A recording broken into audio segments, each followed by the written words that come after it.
우리가 이제 이 찬송가에 나타난 이 그리스도의 이 참된 삶, 그리스도인의 참된 삶에 대해서 지난 시간 첫 번째 이 주제로 확신에 대해서 다루었고, 오늘은 이제 은혜와 사랑이라는 주제가 이 찬송가에 어떻게 나타나고 있는가, 두 번째 시간입니다. 우리가 찬송가를 보게 되면 290장부터 이 310장까지, 그러니까 지금의 이 찬송가로 290장부터 이 310장까지가 이 하나님의 은혜와 이 사랑에 대한 주제를 가지고 있는 그러한 찬송들입니다. 간략하게 먼저 저도 이제 찬송에 대해서 어떻게 이제 말씀을 나눌까, 어찌 보면 이 찬송가이기 때문에 참 쉽지 않은 주제이더라고요, 생각보다. 그러면서 이래저래 좀 여러 가지를 좀 살펴보다가 우리가 이제 대한예수교 장로회 그 안에 이제 헌법이 있습니다. 헌법.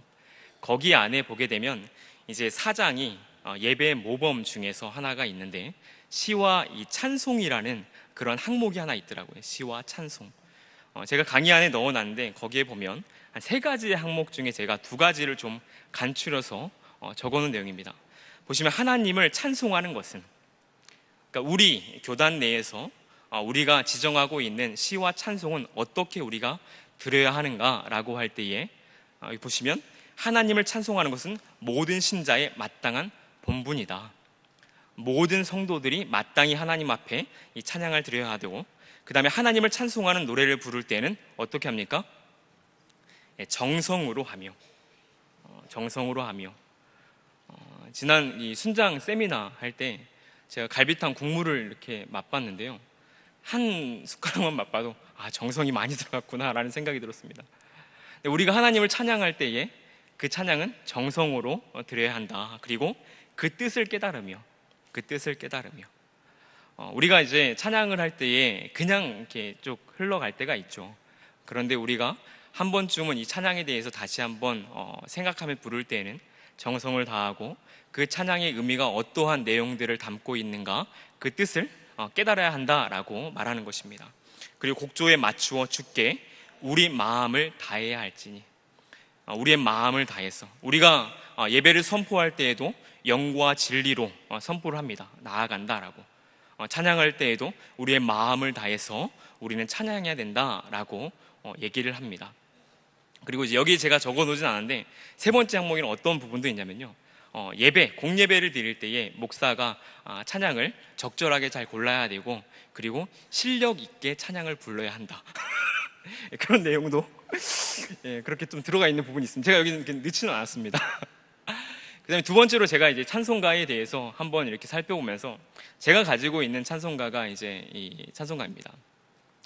근데 여기 이제 간행사의 그 첫 줄을 보니까 뭐라고 적혀 있냐면요, 찬양은 하나님께 드리는 신앙 고백이다.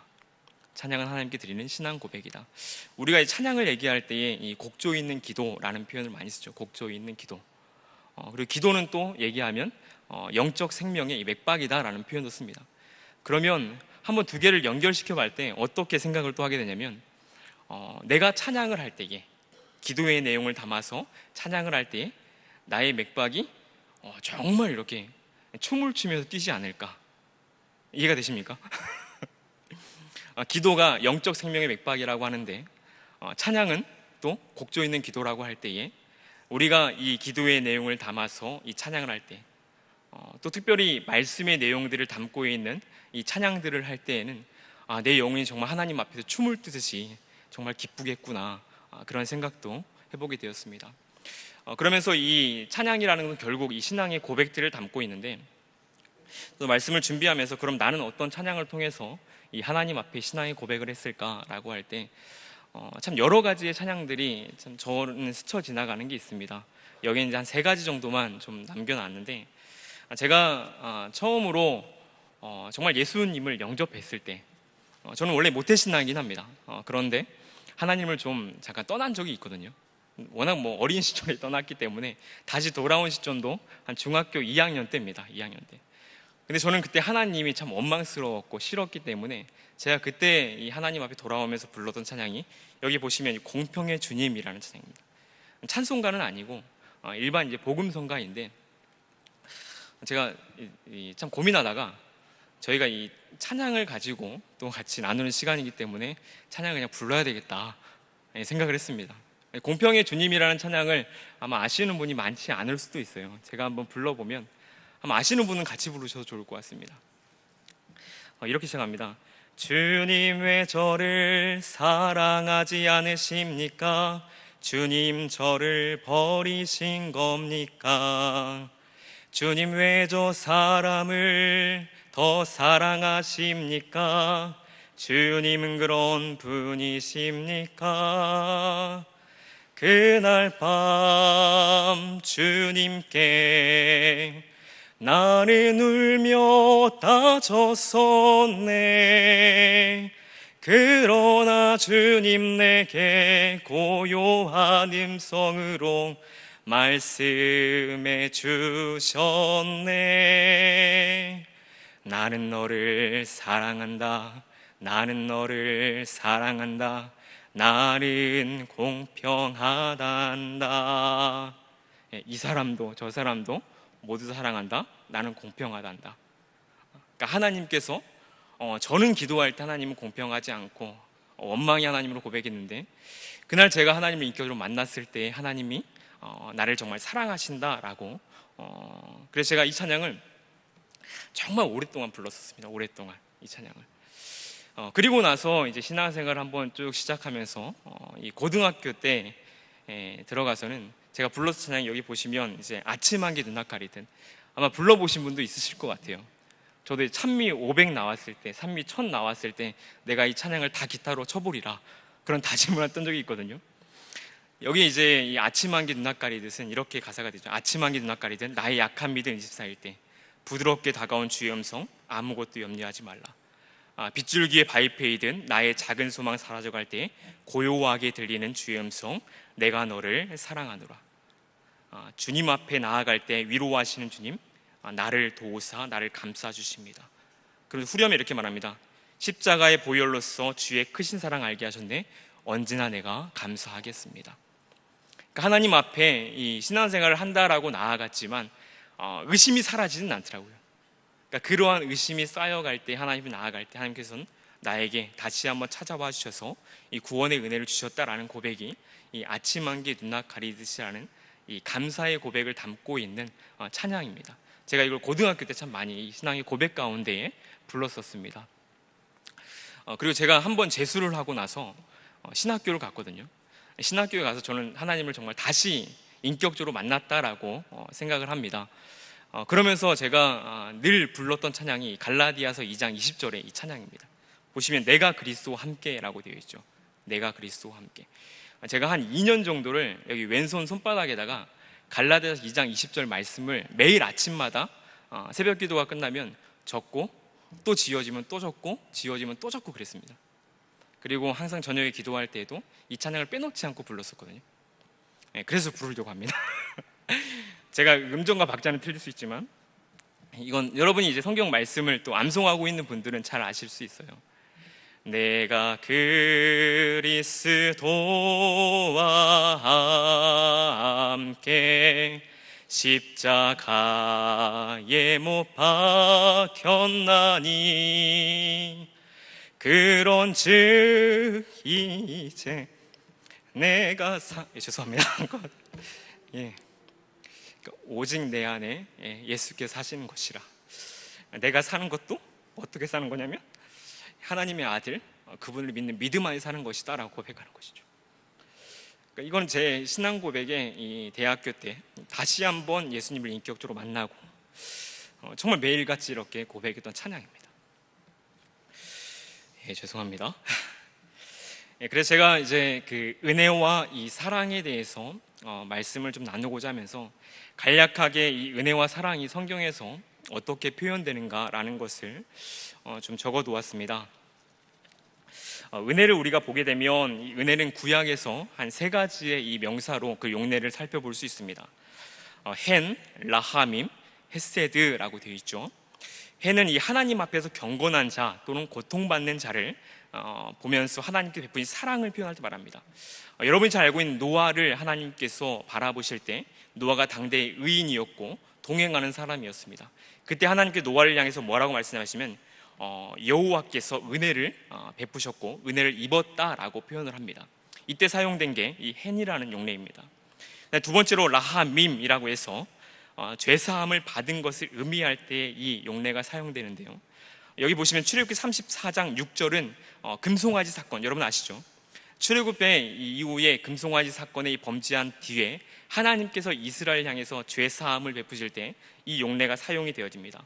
시편 51편 3절의 이 내용은 여러분이 잘 알고있다시피 이 다윗의 이 범죄 이후에 회개의 내용을 담고 있는 것이 시편 51편의 그러한 내용들이죠.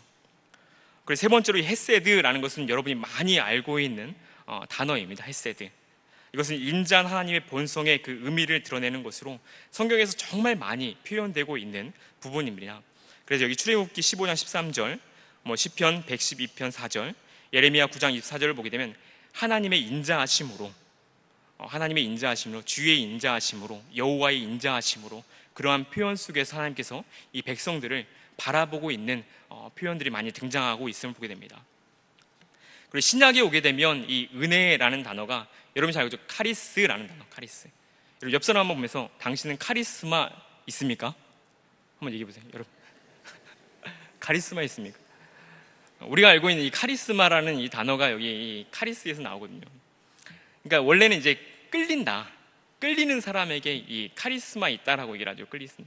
성경에서 말할 때 우리가 이제 카리스라는 용례, 이것은 어떤 의미냐면 우리가 바울 서신도 많이 보게 되면 이것은 예수 그리스도의 구속적인 사랑을 표현할 때에 이 카리스라는 그 은혜의 내용들을 말합니다. 그래서 우리가 성경 안에서 이 하나님의 은혜를 얘기할 때는 예수 그리스도의 이 구속의 사건과 뗄 수 없는 것이죠. 오직 예수 그리스도의 이 구속 사건으로 말미암아서 우리 가운데 은혜를 입게 되어지는 그러한 부분으로 이 카리스라는 말이 사용이 됩니다. 사랑이라는 것은 성경에서 사랑은 정말 많아요. 정말 여기에다가 적기에도 정말 A4용지 한 장이 부족할 정도로 이 사랑이라는 것은 정말 공부할 게 참 많습니다. 하나님의 이 공유적인 속성 안에서 하나님도 가지고 계시고 우리도 갖고 있기 때문에 이 사랑이라는 건 정말 풍요롭습니다. 근데 우리가 이제 찬양에 대해서 살펴보는 부분인 만큼 그 사랑에 대해서 보게 되면 한 가지는 이 용례 자체는 제가 여기서 구약에 아헤브, 도드, 라야 이렇게 세 가지를 적어놨는데 이것은 구약에서 사랑이 표현될 때 세 가지 용례가 있다라고 한번 이해하시면 됩니다. 아헤브라는 것은 사랑에 대한 일반적인 표현이고 도드, 라야라고 표현된 이 부분은 뭐냐면요, 아가서 보면 여기에서 이 남녀, 이성 간의 사랑을 표현할 때 이 단어가 많이 사용이 됩니다. 그리고 신약에 보게 되면 에로스, 스트로게, 필레오, 아가페, 아가파오라고도 하는데 여러분 한번 들어보셨죠? 이 신약의 말들은. 네, 하나 잠깐 설명을 드리면 에로스는 남녀 간의 사랑, 그 다음에 여기 스트로게는 가족 간의 사랑을 표현하고 필레오는 이 친구 간의 우정을 많이 표현할 때 사용이 됩니다. 그리고 아가페는 정말 이거는 좀 넓게 사용이 됩니다. 하나님께서 우리를 사랑하신다, 우리도 하나님을 사랑한다, 또 사람과 사람과의 이 사랑도 또한 이 아가페로 많이 사용이 되어지는 것을 볼 수 있습니다. 근데 우리가 중요한 것은 이 은혜도 그렇고 이 사랑도 그렇고 찬송에서 말하고 있는 은혜와 사랑이라는 것은 어떠한 의미를 많이 담고 있는가라고 할 때 그것은 하나님께서 우리를 향해서 은혜를 베푸시고 하나님께서 우리를 사랑하신다라는 의미를 담고 있는 것이죠. 그러니까 하나님께서 우리를 사랑하신다라는 것. 제가 말씀 두 구절을 적어놨는데요. 여호와께서 이르시되 내가 너희를 사랑하였노라. 근데 이 말씀 끝까지 봐야죠. 하나, 너희는 이르기를 주께서 어떻게 우리를 사랑하신나이까. 제가 하나님 앞에서 참 고백했던 말이기도 합니다.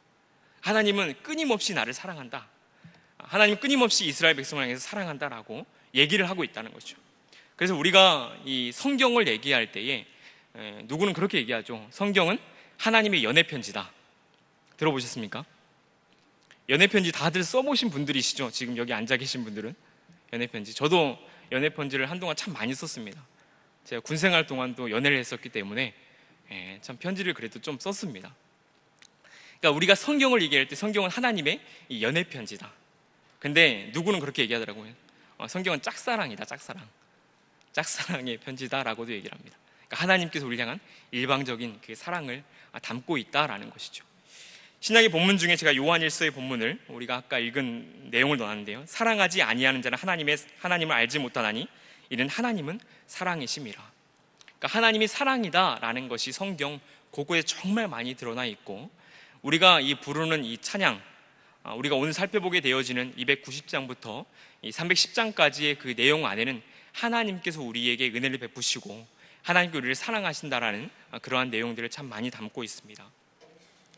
본론의 2번을 보시면 이 은혜와 사랑을 주제로 하는 찬송가가 총 몇 곡이냐면 21곡이 들어 있습니다. 저희가 근데 이 시간에 다 살펴볼 수는 없고 여기는 개략적인 내용들을 하나 좀 넣어놓았습니다. 보시면 이제 장과 제목 그리고 옆에 관련 성경 구절은 여러분 아마 성경과 합본으로 있는 이 찬송가에도 이 찬송가 제목 밑에 말씀이 이렇게 적혀져 있는 찬송가가 있을 겁니다.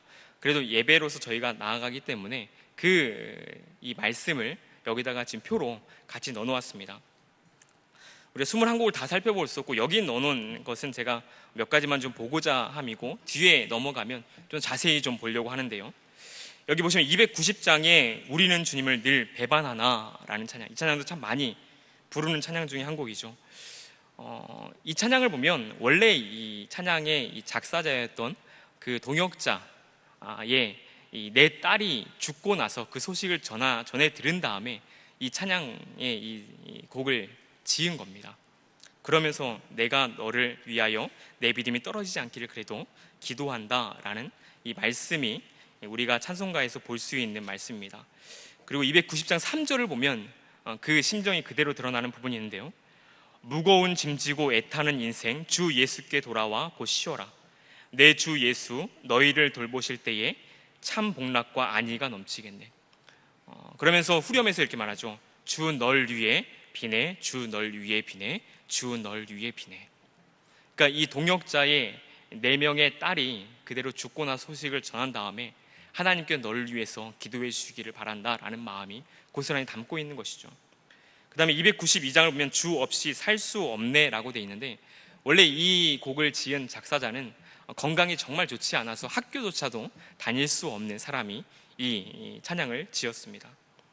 그리고 295장의 큰 죄에 빠진 나를 이라는 찬양은 51세 때 시력을 다 잃어버린 그러한 사람이 지었던 시입니다.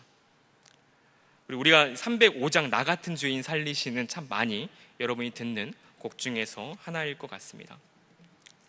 그리고 여기 307장 소리 없이 보슬보슬, 혹시 이 찬양 하실 수 있는 분 있나요?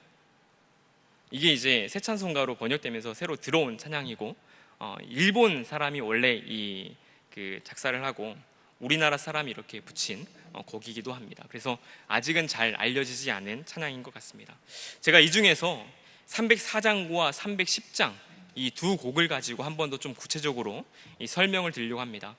뒤에를 넘겨보시면 강의한 이면에 찬송가 304장 그 크신 하나님의 이 사랑이라는 곡을 좀 넣어놨습니다. 이 찬양의 배경은 원래 이제 프레드릭 레만 목사님이 작사한 곡으로 알려져 있습니다. 이 레만 목사님이 어떠한 분인가라고 이렇게 보게 되면 1868년 독일에서 원래 태어납니다. 그리고 4살 때 미국으로 이민을 가게 되죠. 예수님 믿었던 시기는 11세 때라고 이렇게 기록이 남겨져 있습니다. 근데 이분이 목사가 되고 난 이후에 목회를 하게 되는데 캘리포니아 파사데나라는 그 지역에서 시골 목회를 하게 됩니다. 시골 목회. 지금도 이제 시골 목회는 참 쉽지 않죠. 당시에도 이제 시골에서 목회를 하게 되는데 교회에서 제대로 된 생활비를 받지 못하는 상황 가운데 있어서 이 레만 목사님도 이제 주중에는 이 공장이라든지 그런 곳에서 이제 일을 하신 것이죠. 일을. 그렇게 생활을 유지하고 또 설교 준비를 해서 또 주일날 성도들과 함께 말씀을 나누는 그러한 분이었습니다. 이제 레마 목사님의 이 설교 중에 가장 좀 많이 알려진 것 중에 하나가 설교하다가 찬양을 참 많이 부르시는 목사님이었다라고 이해합니다. 근데 지금 이 찬양은 어떠한 배경 가운데 나오게 되냐면 한때 이제 이 목사님이 치즈 공장에서 일을 하고 있을 때 도시락을 아내가 싸줬던 것 같습니다.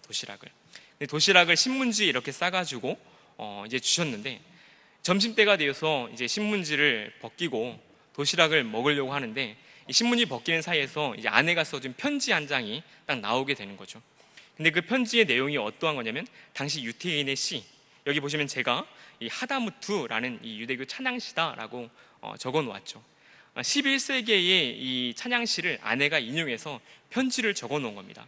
그 내용이 뭐냐면 바다가 먹물이고 하늘이 두루마리인들 어찌 하나님의 사랑을 다 적을 수 있겠습니까? 원래 이 원문 자체를 보면요, 어떻게 되냐면요, 내가 이 세상 가운데에 가질 수 있는 모든 이 도구들을 다 펜으로 삼아서 펜으로 가지고 있고, 또 하늘을 이 먹물 삼아서 만약에 찍고 쓰고 한들, 하나님의 사랑은 너무나 커서, 너무나 광활해서 다 기록할 수 없습니다. 그러한 내용을 담고 있습니다. 아마 우리가 이 구원받고 나서 하나님의 사랑을 충만하게 경험한 성도분들이라면 하나님의 사랑은 정말 이 세상의 그 어느 것과도 비교할 수 없고 담을 수 없는 이 하나님의 크신 사랑이다라는 것을 경험하실 겁니다. 저도 하나님의 이 사랑을 깊이 경험하고 나서 제가 그 크신 하나님의 사랑을 참 많이 불렀었습니다. 이 찬양을 밑에 2번을 보면 찬송가 이 304장에 이 몇 가지 해설을 좀 넣어놨는데요, 찬송가를 가지고 있는 분들은 304장을 한번 펼쳐보시고 보시면 좋을 것 같습니다. 1절에 보시면 이 그 크신 하나님의 사랑 말로 다 형용할 수 없네. 저 높고 높은 별을 넘어 이 낮고 낮은 땅 위에 죄 범한 영혼 구하려 그 아들 보내사 화목제물 삼으시고 죄 용서하셨네. 1절에 담고 있는 내용이 하나님의 사랑은 정말 크십니다. 그리고 그 사랑의 극치, 그 사랑은 어떻게 우리 가운데 표현되냐면 그 아들 예수 그리스도를, 독생자를 우리 가운데 화목제물로 내어주셨습니다 라는 것이죠. 하나님의 사랑이 정말 큰데 그 사랑의 증거가 무엇이냐면 예수 그리스도의 이 화목제물 되심이다라는 것이죠. 우리를 위해서 십자가에 죽으시고 다시 살아나시는 그 사건이 결국은 하나님의 사랑의 가장 큰 표현이다라고 1절은 말하고 있습니다. 그 다음에 2절에서 말하고 있는 것은 무엇이냐면 심판날 하나님 믿지 않는 사람들, 그 사람들은 분명히 곡하면서 울지만 성도들, 하나님을 믿는 성도들은 하나님의 그 사랑으로 인해서 구원의 은혜를 입게 됩니다 라고 말하죠. 2절에 보시면 이렇게 말하죠. 괴로운 시절 지나가고 땅 위에 영화 세워할 때 주 믿지 않던 영혼들은 큰 소리 외쳐 울어도 주 믿는 성도들에게는 큰 사랑을 베푸사 우리의 죄 사하시니 그 은혜 어찌 있겠습니까? 라고 말합니다. 그 다음에 3절이 이제 그 아내가 써준 이 유태인의 시를 그대로 인용해서 이 3절은 적어두었습니다. 하늘을 두루마리 삼고 바다를 먹물 삼아도 한없는 하나님의 사랑 다 기록할 수 없겠네. 하나님의 크신 사랑 그 어찌 닿을까? 저 하늘 높이 쌓아도 채우지 못하네. 그래서 저는 이 시간 여러분과 함께 3절을 같이 한번 불러보고 싶습니다. 3절 한번 같이 한번 불러보도록 하죠. 반주, 권사님께 반주를 해주신답니다. 저희 3절만 한번 같이 불러보고 다음 부분 살펴보겠습니다.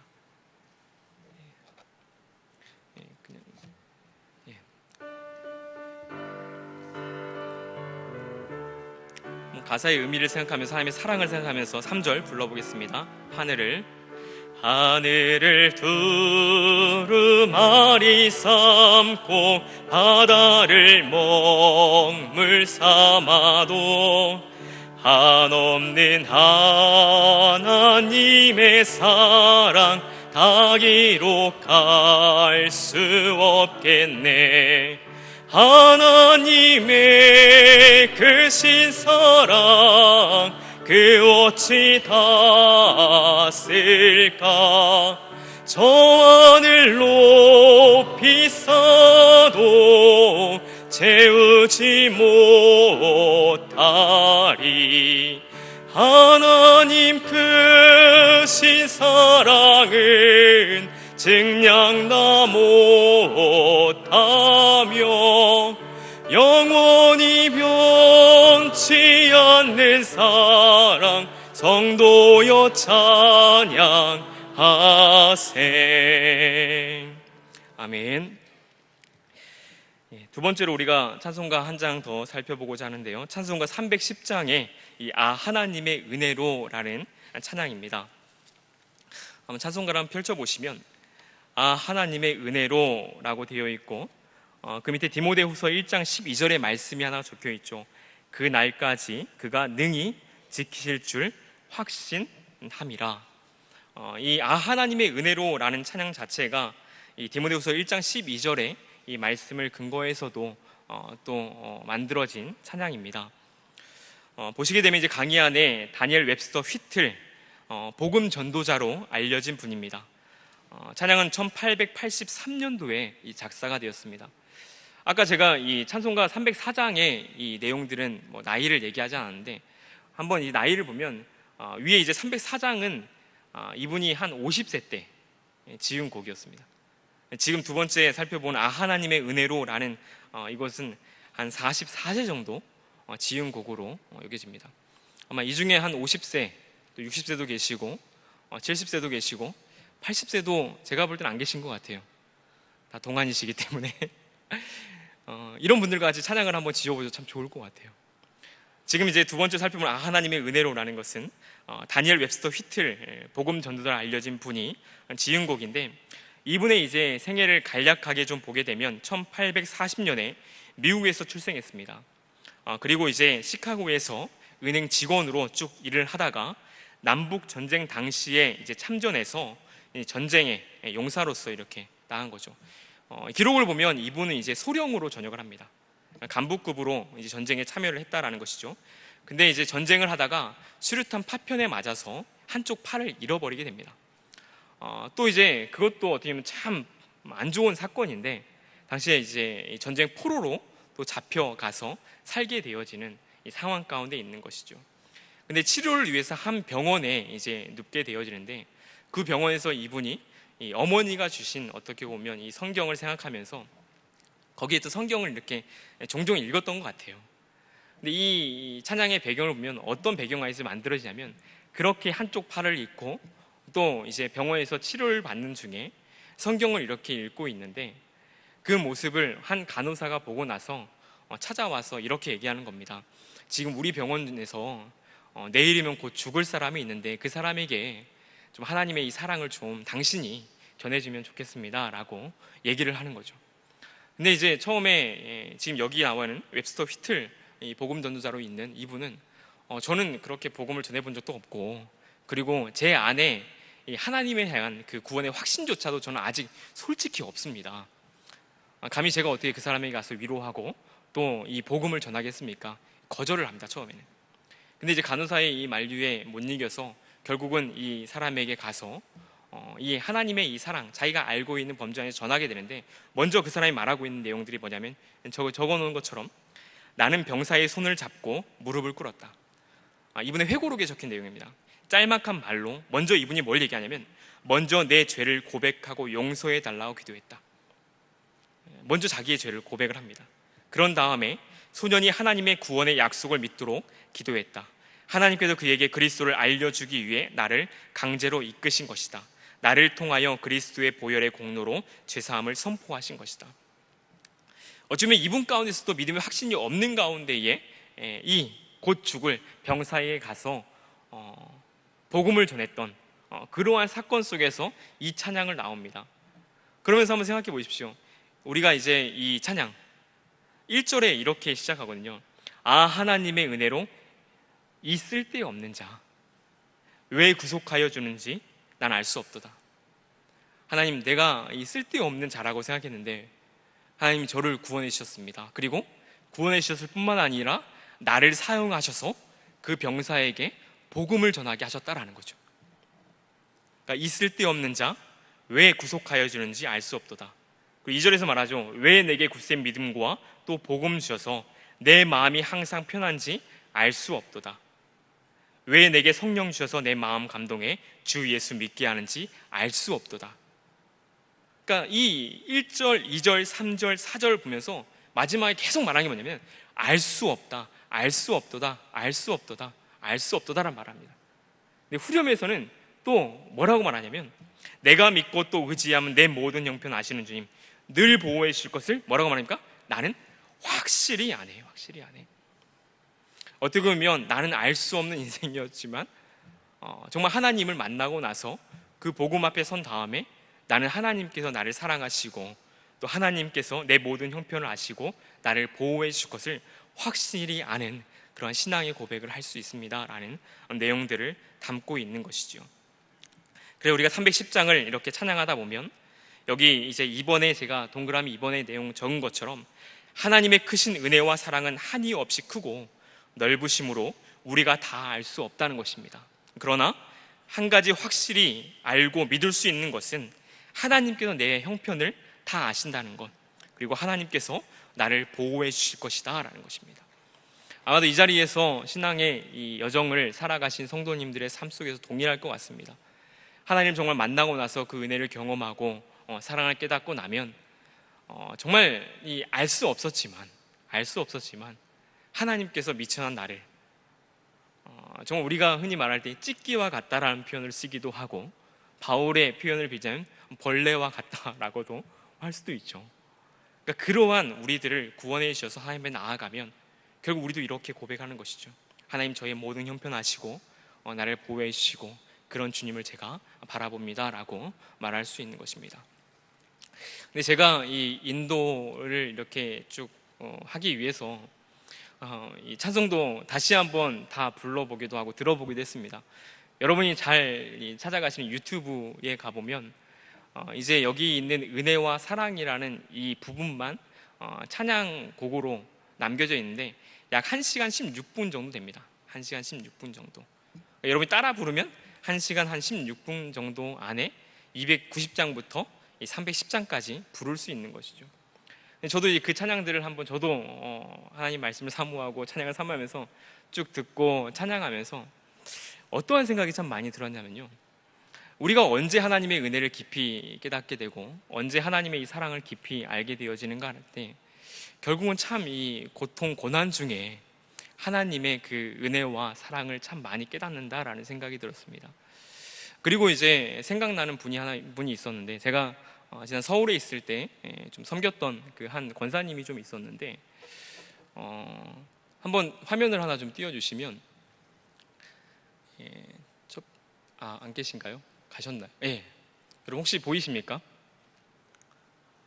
이게 성경을 필사한 거예요. 옛날 성경, 이 세로로 되어 있는 성경 아시죠? 지금 이분 연세가 이제 한 95세 정도 됐는데, 이제 이전에 필사를 했고 지금 이제 성경을 3번째 필사를 하고 계시는데, 이분이 성경을 필사하게 됐던 이 상황이 뭐 건강할 때가 아닙니다.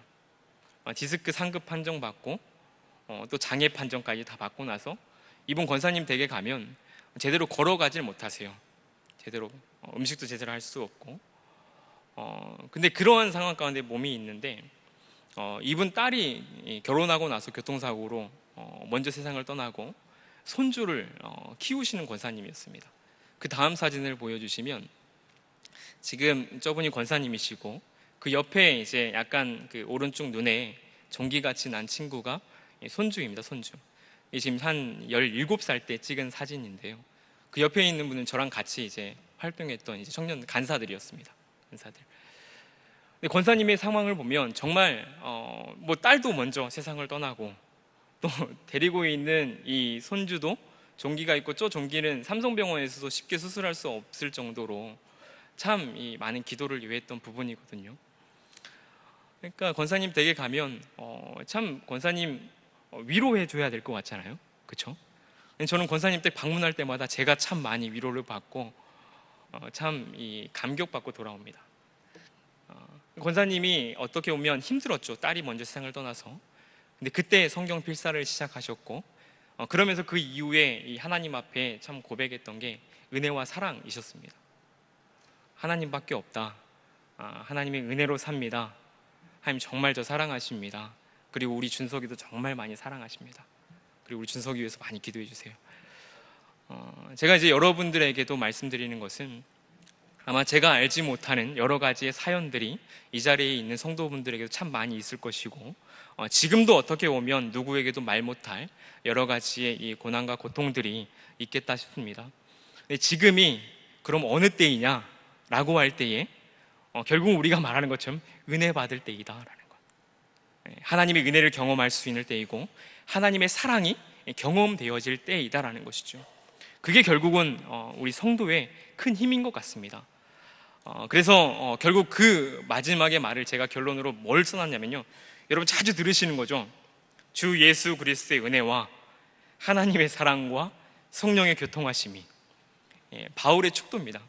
우리가 이제 예배 시간에 마지막에 축도하는 것이 이 바울의 이 축원, 축도에서 나온 거거든요. 그래서 이렇게 한번 여러분도 같이 고백했으면 좋겠습니다. 여기 보시면 주 예수 그리스도의 은혜가 나에게 있습니다. 이름을 넣으라고 이렇게 땡땡땡을 해놨거든요.